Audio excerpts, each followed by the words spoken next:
वो गाय रखने वाला, झोपड़ी टाइप के मकान में रहने वाला, गोबर साफ करके जीने वाला बच्चा पढ़ पढ़ के लंदन में जाके पूरा साल का स्कॉलरशिप लिया और उसके बाद कहाँ दूसरी पढ़ाई लंदन की, कहाँ इंजीनियरिंग की पढ़ाई, कहाँ बीपीएससी क्वालिफाई करके दिखाया। हम कोई चीटिंग कर दे, कोई सेटिंग से क्वेश्चन दे दे, कोई जल्दीबाजी में कोई नोट्स रटा दे, कोई क्वेश्चन रटा रटाया पैटर्न बता दे, इस सब चक्कर में कौन किताब है जिससे क्वेश्चन लड़ जाए, कहाँ से आपको कुछ मिल जाए, ऐसे चक्कर में नहीं रहेगा। जो धीरे धीरे चलता है वही पहुँचता है। आज एक चैप्टर पढ़ेंगे, पढ़ने में मन नहीं लग रहा, कोई बात नहीं, कल पढ़ेंगे, परसों पढ़ेंगे, सर से पूछेंगे, अपने मित्रों से, ऐसे ही मित्रों से संगत करेंगे जो पढ़ाई लिखाई की बात करता है। पार्क में जाएंगे, मूंगफली खाएंगे, बैठेंगे और पढ़ाई लिखाई की बात करेंगे, जैसे सुपर 30 के बच्चे आपस में डिस्कशन करें। कभी भी पैसे के अभाव के चलते किसी को अपने संस्थान से लौटने नहीं दीजिएगा, निराश नहीं। एक न एक दिन आप बैठे में से सब आईएएस अधिकारी रहिएगा।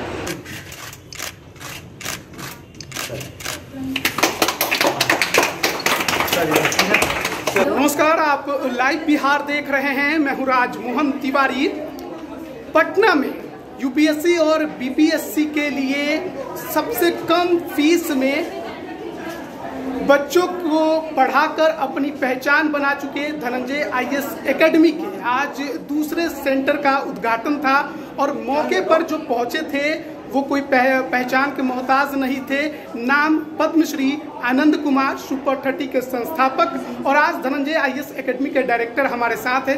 सबसे पहले सर, दूसरा आपका सेंटर का उद्घाटन हुआ, कैसा लग रहा है? बहुत अच्छा लग रहा है, बच्चों का बहुत प्यार मिला, बहुत सारे बच्चों ने इनरोल किया और हमारे पास जगह थी नहीं, तो इसलिए हम लोगों ने सेकंड सेंटर बनाया है और मुझे लगता है कि हम और ज़्यादा से ज़्यादा बच्चों तक पहुँचेंगे और उनको एक क्वालिटी प्रिपरेशन कराएंगे, फोकस रखेंगे आंसर। इस एकेडमी की आपने शुरुआत कब की थी? ये 27 जुलाई 2022 को किया था, आनंद सर के मार्गदर्शन में ही किया था और तब से लेकर हम 1500 से ऊपर ज़्यादा बच्चों से पहुंच चुके हैं और ऑनलाइन में हम करीब 5000 से ऊपर बच्चों तक पहुंच चुके हैं और हमारे टेलीग्राम पे करीब 22,000 स्टूडेंट हैं जिनको हम डेली मार्गदर्शन करते हैं, जो अलग अलग शहरों, अलग अलग स्टेट में हमारे पूरे इंडिया में हैं। तो मुझे बड़ी खुशी हो रही है कि सेंटर बनने से और ज़्यादा से ज़्यादा बच्चों तक मैं अपनी मार्गदर्शन को पहुँचाता हूँ। आपके सेंटर में क्या क्या सुविधा है? क्योंकि देखिए कोचिंग्स की कमी नहीं है पटना में, बहुत सारे कोचिंग्स हैं जिसकी काउंटिंग आप नहीं कर सकते हैं। तो ऐसे में बहुत सी बातें तो आनंद सर ने बताई हैं, वो भी हम आपको सुनाएंगे, लेकिन आपके पास क्या क्या सुविधा? मैं कहूँगा कि मेरे पास, आपने कहा बड़ा अच्छा कि बहुत सारी कोचिंग है, लेकिन देखिए 67 के बाद जो एग्ज़ाम का प्रिपरेशन लेवल अलग हो गया, जो एक पूरा यूपीएससी सेंट्रिक हो गया, मैं आपको कह देता हूँ एक भी इंस्टीट्यूट पूरे बिहार में नहीं है जो इसके एग्ज़ाम के डिमांड को समझे, क्योंकि वो ये सारे टीचर वो हैं जो कभी बहुत ज़्यादा एग्ज़ाम दिए नहीं या बीपीएससी के ओल्ड पैटर्न वाले हैं, नए पैटर्न पे कोई नहीं है, ठीक है। और हमारा सेंटर ऐसा है जो बहुत वेल इक्विप्ड टीचर है, most of the civil servant है जो इस एग्ज़ाम को समझते हो। सबसे ज़्यादा हमारा फोकस होता है आंसर राइटिंग पे, क्योंकि आंसर राइटिंग आप नहीं कर पाएंगे तो मेरा मानना है एग्ज़ाम आप क्वालिफाई ही नहीं कर सकते हैं। तो हमारे यहाँ सारे फाउंडेशन बैच है, मेंस के लिए अलग बैच चल रहा है, एसए के लिए अलग बैच चल रहा है और सब में हम बच्चों से भी आप पूछेंगे तो यही पाएंगे, हर दिन हम लिखवाते हैं। फैकल्टी, मैं खुद भी एक फैकल्टी हूँ, प्लस हमारे पास 14 और फैकल्टी हैं जो कुछ सिविल सर्वेंट्स हैं, जो कुछ दिल्ली के फैकल्टी हैं, बट जो भी है फैकल्टी वो इस एग्ज़ाम की डिमांड को समझते हैं और उसी के अनुसार बच्चों की तैयारी करवा रहे हैं। तो चलिए, अभी आप धनंजय आईएएस एकेडमी के डायरेक्टर धनंजय सर को सुन रहे थे और अब हम आपको सुनाते हैं पद्मश्री आनंद कुमार जब यहाँ पहुँचे थे तो उन्होंने इस इंस्टीट्यूशन के बारे में, धनंजय सर के बारे में और तैयारियों के बारे में क्या कुछ कहा। हमारे धनंजय जी हैं, धनंजय जी के लिए भी ताली बजाइए। धनंजय जी की भी कहानी हमने बताई कि कैसे एक बहुत गरीब घर का लड़का जिसके पास 2 गायें थी और कुछ जीवन में आसरा, सोचिए कहना और करने में बहुत फर्क होता है। 2 गायें थी, पिताजी पढ़े लिखे नहीं, माताजी पढ़े लिखे नहीं, फिर भी जो बच्चा है उसके मन में ये बात होती है कि मुझे बहुत अच्छा करना है। धनंजय जी आते हैं हमारे पास, मुलाकात हमारे भाई प्रणव से होती है। प्रणव साथ देते रहा सुपर 30 में। आज भी कई जगहों पर, कई अलग अलग जगहों पर जो जरूरतमंद होते हैं, पीड़ित होते हैं, जिनका कोई सहारा नहीं है, सुपर 30 प्रोग्राम के अलावे बहुत सारा अलग अलग अलग तरीकों से मदद करते रहता। तो जब ये धनंजय जी से मिला और धनंजय जी ने अपनी कहानी सुनाई कि ऐसी परिस्थिति से हम आते हैं, तो प्रणव बोला कि ठीक है आप आइए, पैसा कोई जरूरी नहीं है कि हर आदमी पैसा दे, हम लोग तो समाज के लिए काम करते हैं, आप आइए पढ़िए। और मुझे बहुत खुशी हुई जब ये इंजीनियर सच में बने। उसके बाद इंजीनियर तो बहुत लोग बनता है, आईआईटी करके एनआईटी करके बहुत लोग बनते हैं, लेकिन वहाँ भी इन्होंने यात्रा खत्म नहीं की। उसके बाद ये इतना बड़ा काम किया कि पूछिए मत। हम एक आदमी से एक सामान मंगाना था ऑनलाइन लाइव करने के लिए, लॉकडाउन में हम बना, बीच में इनसे संपर्क बहुत कम रहा, तो लॉकडाउन में एक सामान मंगाना था लाइव करने के लिए, तो लंदन में मिल रहा था, तो उस आदमी को हमने दिया, वो राजस्थान का आदमी था। वो जब भेजा कि हम अपने एक मित्र से भेज रहे, वो मित्र बहुत ही अच्छा है, बहुत टैलेंटेड है, लंदन में तहलका मचाए हुए है, वो जा रहा है इंडिया, हम भेज रहे हैं। तो धनंजय जी सामान लेके आए तो मैं आश्चर्यचकित रह गया। राजस्थान का आदमी जो इंग्लैंड में रह रहा है, इनकी तारीफ कर रहा है। मुझे बहुत प्राउड फील हुआ। और एक शिक्षक के लिए इससे बड़ी बात और क्या हो सकती है कि उसका शिष्य बहुत अच्छा काम करे, बहुत उसका सम्मान बढ़ाए। आने वाले भविष्य में आप लोग पढ़ाई करिएगा, बहुत अच्छा काम करिएगा, आईएएस बनिएगा, आईपीएस बनिएगा, बीपीएससी क्वालिफाई करिएगा तो गर्व होगा। बाद में इन्होंने ऑनलाइन क्लासेस का, ऑफलाइन क्लासेस का दिल्ली में भी कुछ शुरुआत की। मुझे बुलाया, न इस संस्थान से मेरा कोई पार्टनरशिप है, न कोई परसेंटेज है, इन्होंने बुलाया, हम वहाँ गए। देख के हम कहे क्या बहुत अच्छा काम कर रहे हैं, लेकिन आपको तो, आपकी तो जरूरत है कि बिहार में आप काम करिए। बिहार के बच्चे जरूरतमंद है। आप जिस परिवेश से आए, दिल्ली में तो अमीर बच्चे आ जाते हैं, हर जगह से आ जाते हैं, पैसा देने वाले आते हैं, लेकिन जिनके पास पैसा है ही नहीं, लेकिन मेरिट है, जिनके पास बहुत कम पैसा है, वैसे लोगों के लिए तो कुछ सोचना चाहिए। तब धनंजय जी कहे कि ठीक है, लेकिन बिहार में कोई चीज़ एस्टेब्लिश करना, हमारे पास पैसे नहीं है, कितनी कठिन बात है। हम क्या आइए पहले, और बिहार में आप आ रहे हैं तो बिहार की जो कठिन परीक्षा उसको क्वालिफाई करें। तो इन्होंने बीपीएससी भी क्वालिफाई करके दिखा दिया और मिठाई लेके आए। तब बोले इन पर घर में दबाओ, परिवार में दबाओ, समाज में दबाओ, यानी कुछ दिन के बाद प्रमोट होके तुम क्लास 1 ऑफिसर बन जाओगे, इतना ऐसे हो जाएगा, आईएएस बन जाओगे, क्या क्या बहुत तरह का दबाओ। फिर बोले सर हमको क्या करना चाहिए कि आपकी आत्मा से जो आवाज़ आती है वही काम करिए। तो नहीं सर हम नौकरी छोड़ रहे हैं, आपकी नौकरी छोड़ के ये पढ़ाने का काम करिए, तो उससे बहुत अच्छा होगा आपका। और देखिए इससे बड़ी हमारे सिर्फ यहाँ पर आज इस मकाम पर, मैं भी बहुत ज़्यादा नहीं बोलूँगा, जस्ट बच्चों आपको यही बताना चाहूँगा कि आप भारत के भविष्य, हाँ तो हम आपको गुड न्यूज बताते आने वाले टाइम में देखिएगा इन पर स्टोरी न्यूज टाइम पूछा उन लोगों ने आया दो गाय रखने वाला, झोपड़ी टाइप के मकान में रहने वाला, गोबर साफ करके जीने वाला बच्चा पढ़ के लंदन में जाके पूरा साल का स्कॉलरशिप लिया, और उसके बाद कहाँ दूसरी पढ़ाई लंदन की, कहाँ इंजीनियरिंग की पढ़ाई, कहाँ बीपीएससी क्वालिफाई करके दिखाया। हम उन लोगों ने बोला कि नहीं मैं इस स्टोरी को पब्लिश करूँगा, इनसे इंटरव्यू हुई, बात हुई, आने वाले भविष्य में उनकी चर्चा आप विदेशों में भी देखेंगे। तो कहने का मेरा मतलब ये है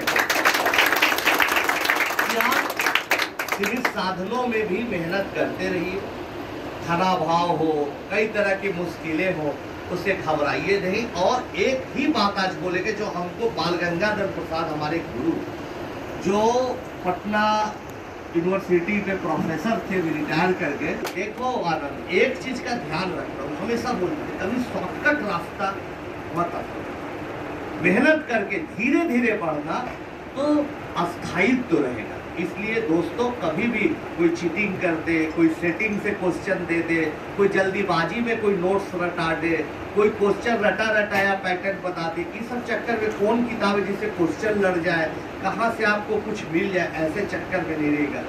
ताकतवर वही होता है जिसके पास ज्ञान होता है, जिसके पास नॉलेज होता है वही ताकतवर होता है।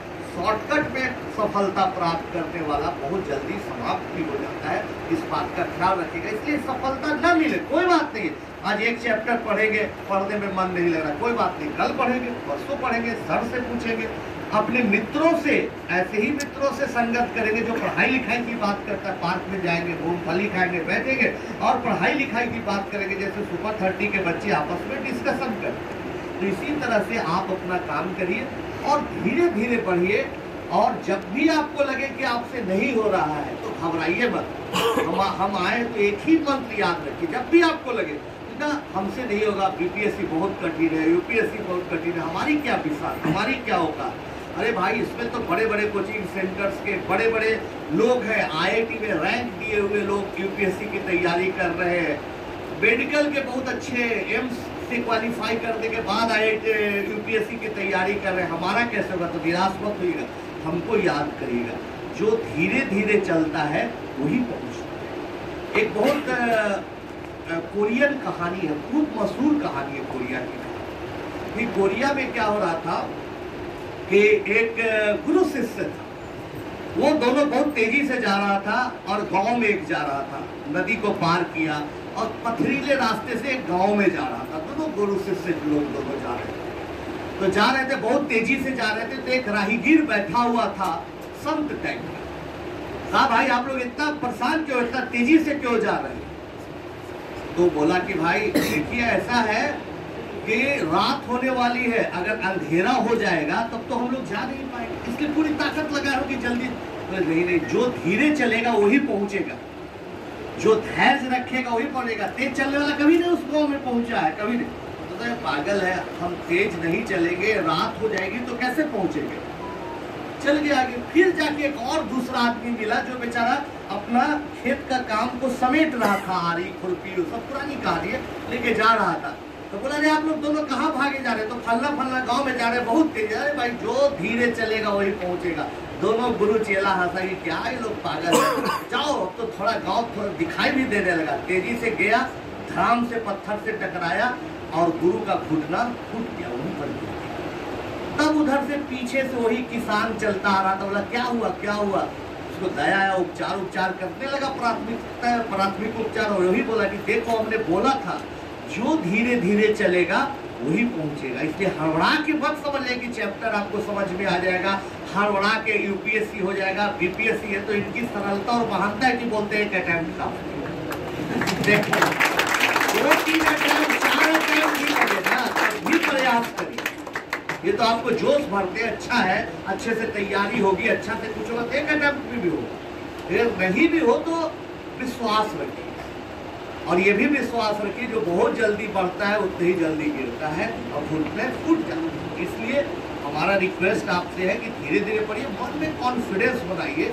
हम अपने अनुभव के आधार पर बोल रहे हैं, विंदर जी जानते हैं, धनंजय जी जानते हैं, प्रभव जानता है, सब लोग जानता है कि लाइफ में जो भी चाह दो हमको मिलता है। केवल एक ही चीज का मंत्र रखें, धैर्य बनाए, पॉजिटिव भाव से भरे रखिए। इसलिए अगर आप धैर्य बनाए रखिएगा, एक न एक दिन आप बैठे में से सब आईएएस अधिकारी रहिएगा। रिक्वेस्ट इतना है धनंजय जी से कि भाई कोई बच्चा आपके पास आए जिसके पास पैसा न हो, आर्थिक तंगी हो, तो आप अपना दृश्य याद करिएगा कि जब आप हमसे पढ़ने आए थे तो प्रभु आपको क्या बोला था और कैसे पढ़ाया था। कभी भी पैसे के अभाव के चलते किसी को अपने संस्थान से लौटने नहीं दीजिएगा, निराश नहीं।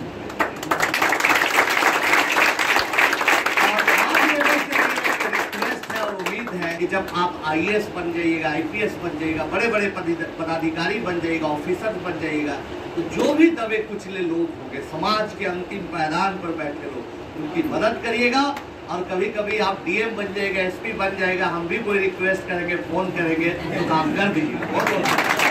तो बने रहिए लाइव बिहार के साथ, तमाम अपडेट हम आप तक पहुंचाते हैं। और धनंजय सर से तो मुलाकात हम लगातार करते रहते हैं, आप तक जो भी अपडेट होती है वो भी आप तक पहुंचाते हैं। किसी प्रकार की कोई समस्या होती है उसकी भी समाधान सर हमेशा करते रहते हैं। हाल ही में हमने ऐसे को लेकर भी जो क्लास चल रही थी उस पर भी सर से बातचीत किया था, और आगे भी सिविल सर्विस की तैयारी को लेकर बातचीत हमारी जारी रहेगी। धन्यवाद। लाइव बिहार यूट्यूब पर सब्सक्राइब और फेसबुक पर लाइक जरूर करें।